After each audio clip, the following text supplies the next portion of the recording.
اما بعد فاعوذ باللہ من الشیطان الرجیم بسم اللہ الرحمن الرحیم۔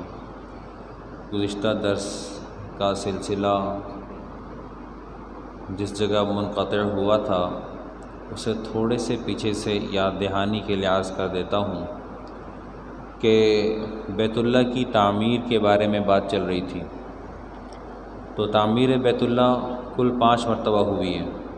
ایک آدم علیہ السلام نے فرمائی، دوسری طوفان نوح کے بعد حضرت ابراہیم علیہ السلام نے حضرت جبریل امین کے نشان لگانے پر یا نشاندہی کرنے کے بعد فرمائی، اور اس تعمیر میں ابراہیم علیہ السلام کے ساتھ ان کے بیٹے اسماعیل بھی شریک تھے۔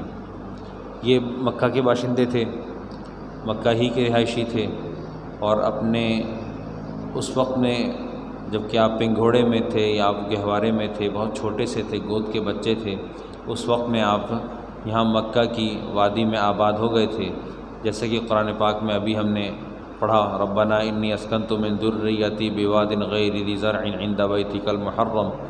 تو یہ اسماعیل علیہ السلام اور ان کی والدہ ہاجر کے یہاں آباد ہونے کا تذکرہ ہے۔ نمبر 3، جب قریش نے ارادہ کیا کہ بیت اللہ بہت بوسیدہ اور پرانا ہو گیا ہے، ابراہیم علیہ السلام کے زمانے کے بعد اب پہلی بار جب اس کی تعمیر ہوئی ہے، تو نبی علیہ السلام کی نبوت کے ملنے سے 5 سال پہلے، یعنی کہ آپ کا نکاح ہو چکا، آپ کی بیگم حضرت خدیجہ رضی اللہ تعالی عنہا قرار پا چکی، آپ کے نکاح کو 10 سال گزر چکے، تقریباً کہ آپ کی عمر 35 سال کے آگے پیچھے تھی جب یہ واقعہ کہ بیت اللہ کی تعمیر ہونی چاہیے، اس کے لیے قریش نے آواز لگائی۔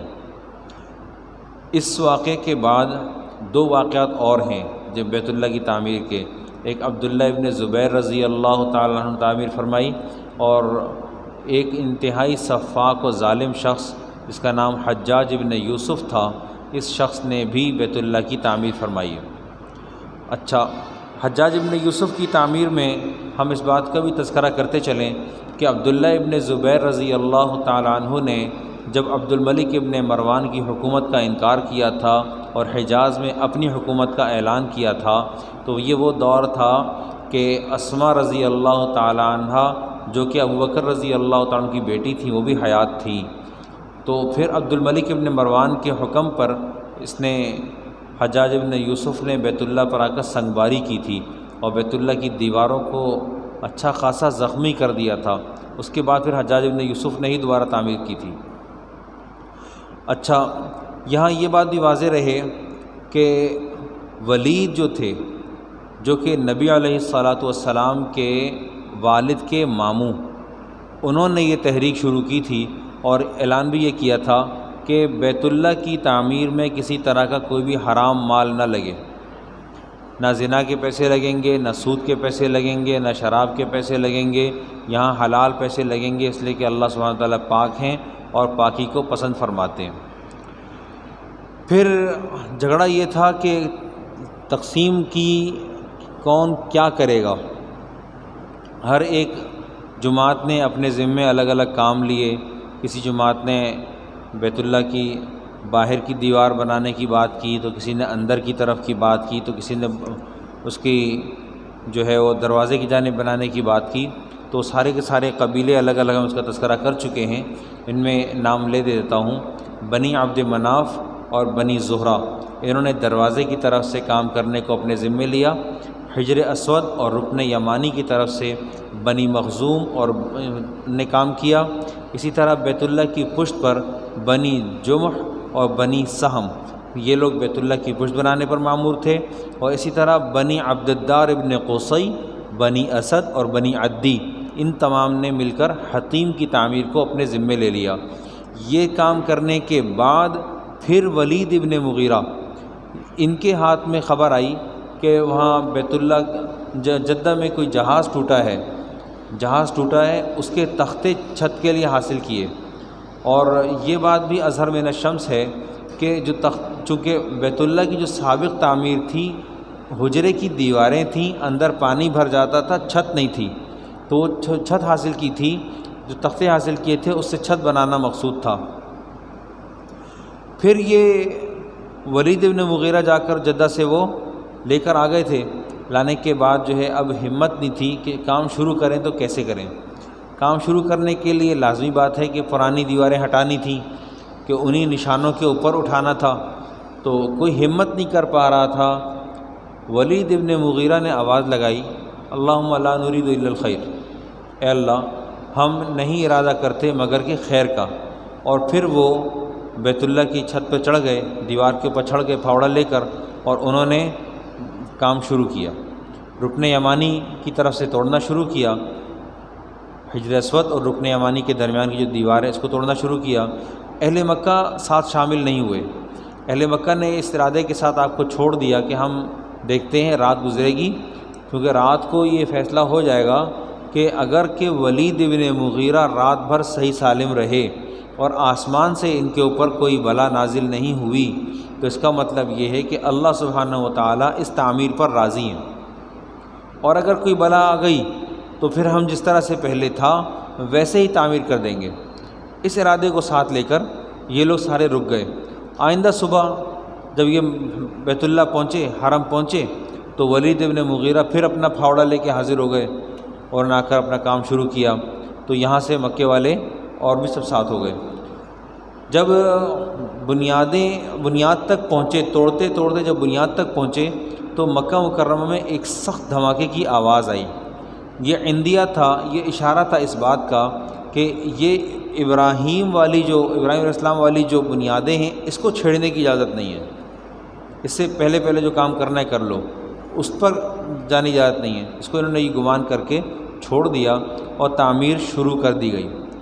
اور تعمیر شروع کی گئی تو جس طرح سے تعمیر سابق میں سب کے لیے کام طے کر دیے گئے تھے کہ بنی عبد مناف کیا کریں گے، بنی عبد الدار کیا کریں گے، بنی قصی کیا کریں گے، بنی اسد کیا کریں گے، بنی زہرہ کیا کریں گے، بنی سام کیا کریں گے، بنی جمح کیا کریں گے. سب کے ہی کام طے شدہ تھے. سب اپنے اپنے کام نمٹانے لگے. اپنے اپنے کام نمٹانے کے بعد جب مرحلہ آیا حجر اسود کے رکھنے کا تو یہاں تنازع کھڑا ہو گیا. وہ 3-4 دن اس کے اوپر بڑی لیدیں ہوتی رہی اور کام مکمل نہیں ہو رہا تھا. تو وہاں ایک شخص تھے، ان کا نام تھا ابو امیہ بن مغیرہ مخزومی. یہ قبیلہ مخزوم کے شخص تھے، بڑی عمر کے تھے، بڑے عمر رسیدہ تھے. انہوں نے کہا کہ دیکھو کل صبح جو شخص بیت اللہ میں سب سے پہلے داخل ہوگا وہ شخص ہمارے درمیان میں اس بارے میں فیصلہ کرے گا کہ حجر اسود کو کب اور کون رکھے گا. اگلی صبح جب سب پیش ہوئے تو دیکھا کہ محمد الرسول اللہ صلی اللہ علیہ وسلم جلوہ افروز ہیں. آپ تشریف لا چکے ہیں. آپ علیہ السلام کو دیکھ کر سب نے ایک ہی آواز میں کہا، ھذا محمد الامین رضینا ھذا محمد الامین. یہ محمد امین ہیں، آپ امانت دار ہیں، ہم آپ کے اوپر راضی ہیں. نبی علیہ السلام کا انصاف آپ کی نبوت کے ملنے سے پہلے ہی صحیح تھا، درست تھا. ہم آگے چل کے اس پہ بات کرتے ہیں. ہوا یہ کہ نبی علیہ السلام نے ایک چادر منگوائی. انصاف، آپ نے چادر منگوائی. تمام قبیلوں والوں کو، سرداروں کو کہا کہ کوئی بھی شرف سے محروم نہ رہ جائے، کوئی بھی قبیلے والا شرف سے محروم نہ رہ جائے. تمام سردار ایک ایک طرف سے کونا پکڑ لیں. سب نے کونے پکڑ لیے اور حجر اسود کو اٹھایا. جب اس مقام کے قریب پہنچے جہاں رکھنا تھا، جو موجودہ جگہ ہے، تو وہاں پیارے پیغمبر صلی اللہ علیہ وسلم نے اپنے دستے مبارک سے رکھا. الحمدللہ الکریم کہ پیارے پیغمبر صلی اللہ علیہ وسلم کے دستے مبارک میں یہ سعادت لکھی ہوئی تھی اور آج بھی یہ وہیں موجود ہے. پھر اس کے بعد ایک اہم موضوع وہ یہ ہے کہ نبی علیہ السلام کا اپنا مزاج گرامی کیا تھا. نبوت سے پہلے آپ کا مزاج کیا تھا. قرآن پاک کہتا ہے وَلَقَدْ آتَيْنَا إِبْرَاهِيمَ رُشْدَهُ مِنْ قَبْلُ وَكُنَّا بِهِ عَالِمِينَ. ہم نے ابراہیم کو ان کا رشد پہلے سے دے دیا تھا اور ہم اس کے بارے میں خوب جانتے تھے. وَكُنَّا بِهِ عَالِمِينَ. قرآن پاک میں ہے حضرت یحییٰ علیہ السلام کے لیے کہا وَآتَيْنَاهُ الْحُكْمَ صَبِيًّا. ہم نے ان کو حکم اس وقت میں دیا جب کہ وہ بچے تھے. یوسف علیہ السلام کے بارے میں کہا وَإِلَّا تَصْرِفْ عَنِّي كَيْدَهُنَّ أَصْبُ إِلَيْهِنَّ وَأَكُن مِّنَ الْجَاهِلِينَ. اے اللہ اگر کہ آپ نے ان کی تدبیر کو مجھ سے نہ موڑا مجھ سے ہٹا نہ دیا تو کیا ہوگا؟ اسب الیہن، میں ان کی طرف مائل ہو جاؤں گا، نقصان ہو جائے گا اور میں جاہلین میں شمار کیا جاؤں گا۔ تو اللہ سبحانہ و تعالی نے انبیاء علیہم الصلوات و تسلیمات کو امی پیدا کیا ہوتا ہے، لیکن یہ لوگ تربیت یافتہ ہوتے ہیں، تربیت پذیر نہیں ہوتے، تربیت یافتہ ہوتے ہیں۔ جیسے کہ ہم نے ابھی عرض کیا کہ پیارے پیغمبر صلی اللہ علیہ وسلم کو ابھی نبوت نہیں ملی تھی، لیکن آپ صلی اللہ علیہ وسلم نے تشریف لا کر جو حجر اسود کے رکھنے کے معاملے کو نہایت آسانی کے ساتھ حل فرمایا، یہ واضح مثال ہے اس بات کی کہ انبیاء کا رشد کامل ہوتا ہے۔ موسیٰ علیہ السلام کا بھی ایک واقعہ ہے بڑا زبردست قسم کا کہ فرعون کی جب دھاڑی پکڑی، فرعون کو اندازہ ہوا، اس نے کہا کہ 70,000 بچے میں نے قتل کرا دیے، اور ہو سکتا ہے یہ ہو، تھا بھی یہی، پہنچا بھی صحیح جگہ تھا، لیکن ہو سکتا ہے یہ ہو کہ چکر میں امتحان میں ڈال دیا۔ اب امتحان کیا لے رہا ہے؟ کس کا؟ موسیٰ کا۔ موسیٰ نبی ہیں، نبی سمجھدار ہوتا ہے، نبی پڑھا لکھا ہوتا ہے۔ نبی موسیٰ علیہ السلام کے سامنے جب وہ انگارے رکھے گئے اور ہیرے جواہر رکھے گئے تو موسیٰ علیہ السلام تشریف لائے، آپ چھوٹے سے بچے تھے، آپ کا دست مبارک اٹھا جواہر ہی کی طرف تھا۔ جبریل امین کو حکم ہوا کہ نبی ہیں، پہنچو۔ کہتے ہیں جبریل کہتے ہیں میں 7ویں آسمان پر تھا، وہاں سے آیا، آ کر موسیٰ علیہ السلام کے دست مبارک کو میں نے انگاروں کی طرف منتقل کیا اور انگارہ اٹھا کے موسیٰ نے اپنے منہ میں رکھا، اور اس کی وجہ سے زبان میں لکنت تھی۔ اسی لیے موسیٰ علیہ السلام نے حق سبحانہ و تعالیٰ سے نبوت ملنے کے بعد جو سب سے پہلی دعا فرمائی ہے وہ یہی ہے، رب اشرح لی صدری ویسر لی امری واحلل عقدۃ من لسانی یفقہوا قولی، واحلل عقدۃ من لسانی، میری زبان کی گرہ کھول دیں، یفقہوا قولی، کیا کہ یہ میری بات سنیں، سمجھیں، بات کو پڑھا کریں۔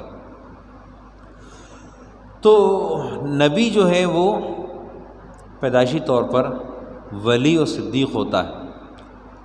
نبی سے معصیت کے سرزد ہونے کا امکان پہلے بھی نہیں ہے، نبوت کے ملنے سے پہلے بھی نہیں ہے، اور نبوت کے ملنے کے بعد بھی نہیں ہے۔ پیارے پیغمبر صلی اللہ علیہ وسلم سے پوچھا گیا کہ آپ نے کبھی کسی بت کو پوجا ہے؟ آپ علیہ السلام نے ارشاد فرمایا کہ نہیں۔ پھر پوچھا کبھی شراب پی ہے؟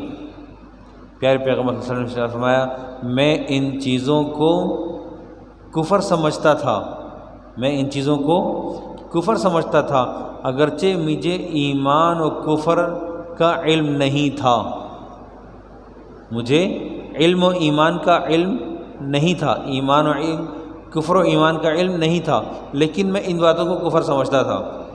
مسند احمد میں عروہ بن زبیر رضی اللہ تعالیٰ عنہ سے مروی ہے کہ حضرت خدیجہ رضی اللہ تعالیٰ عنہ کے ایک ہمسائے، انہوں نے بتایا کہ میں نے نبی علیہ السلام کو خدیجہ سے یہ کہتے ہوئے سنا کہ میں اللہ کی قسم کبھی بھی لات کی پرستش نہیں کروں گا، کبھی بھی عزیٰ کی پرستش نہیں کروں گا۔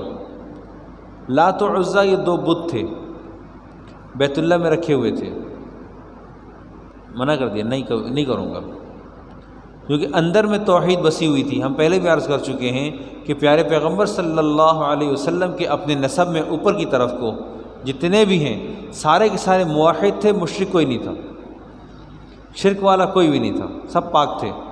اور نہ تو شرک والا بلکہ ہر ایک نے اپنے ذمے لازم کیا ہوا تھا، ہم پہلے ہی پڑھ چکے ہیں کہ کوئی بھی زناکاری میں نہیں تھا، شراب خوری میں نہیں تھا اور دیگر امور میں نہیں تھا۔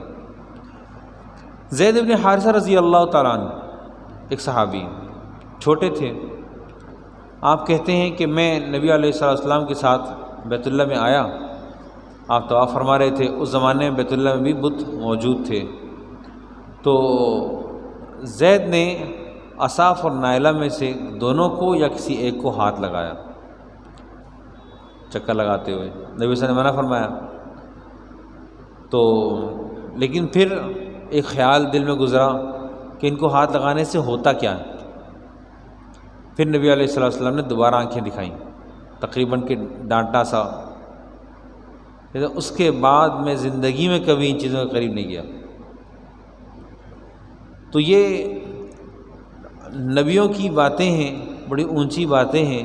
یہ بات سمجھ لینی چاہیے کہ انبیاء علیہم الصلوات و تسلیمات اپنی نبوت کے ملنے سے پہلے بھی قطب، ابدال، ولی اور صدیق ہوا کرتے ہیں، اور جب نبوت دی جاتی ہے تو نبوت کے مناصب کو بہت آسانی سے قبول فرما کر آگے بڑھتے چلے جاتے ہیں، اور ان کا ایمان، انبیاء کا ایمان پختہ ہوتا ہے، ایک جگہ ہوتا ہے، مضبوط ہوتا ہے۔ صحابہ کا ایمان روزانہ اوپر جاتا ہے، ہمارا ایمان کبھی گراف نیچے آتا ہے، کبھی گراف اوپر جاتا ہے۔ انبیاء کا ایمان ایک جگہ ہوتا ہے، کو پتہ ہے اللہ ہے، اللہ جو کہہ رہا ہے وہ ہے، اللہ نے جو کرنا ہے وہ ہوگا، اللہ جو کر چکا ہے وہ ہو چکا ہے۔ ساری کائنات کا نظام چلانے والا ایک اللہ ہی ہے۔ ان کے ذہنوں میں یہ بات بیٹھی ہوئی ہوتی ہے۔ اس بات سے سمجھ لیا جائے کہ ابراہیم علیہ الصلاۃ والسلام نے جس وقت میں فلما جن علیہ اللیل رأى کوکبا قال هذا ربی فلما افل قال لئن لم یهدنی ربی فلما افل قال لا احب الآفلین، کہ میں غروب ہونے والوں کو پسند نہیں کرتا۔ اسی طرح پھر کہا فلما رأى الشمس بازغۃ قال هذا ربی، پہلے کہا فلما رأى القمر، اس کے بعد کہا فلما رأى الشمس۔ آگے قرآن پاک کہتا ہے وحاجہ قومہ، یہاں سے یہ بات ثابت ہوتی ہے کہ ان کے اور ان کی قوم کے درمیان میں ایک مناظرہ ہوا ہے، تمہارا معبود یہ ہے کہ نہیں، یہ بھی نہیں ہے، یہ ہے، یہ بھی نہیں ہے، یہ ہے، یہ بھی نہیں ہے۔ انہوں نے کہا لئن لم یہدنی ربی لأکونن من القوم الضالین لأکونن من الظالمین، اگر میرے رب نے مجھے ہدایت نہیں دی تو میں ظلم کرنے والے میں سے ہو جاؤں گا۔ اللہ سبحانہ و تعالیٰ سے ہدایت انہوں نے مانگی ہے، انہوں نے ہدایت مانگی ہے، اور ہم ہدایت مانگتے ہیں لیکن سرسری سی، ایسے کہ ہمیں خود نہیں پتہ ہوتا کہ جس وقت میں ہم ہدایت مانگ رہے ہیں اس وقت میں ہم حق تعالیٰ سے مخاطب ہیں بھی یا نہیں۔ اہدنا الصراط المستقیم، ہمیں نہیں پتہ ہوتا کہ ہم حق تعالیٰ سے مخاطب ہیں بھی یا نہیں۔ اللہ سبحانہ تعالیٰ سے دعا ہے کہ اللہ سبحانہ تعالیٰ پیارے پیغمبر صلی اللہ علیہ وسلم کی مکمل سیرت کو اپنانے کی اور ہدایت کی طالب بننے کی توفیق عطا فرمائے۔ وآخر دعوانا الحمد للہ رب العالمین۔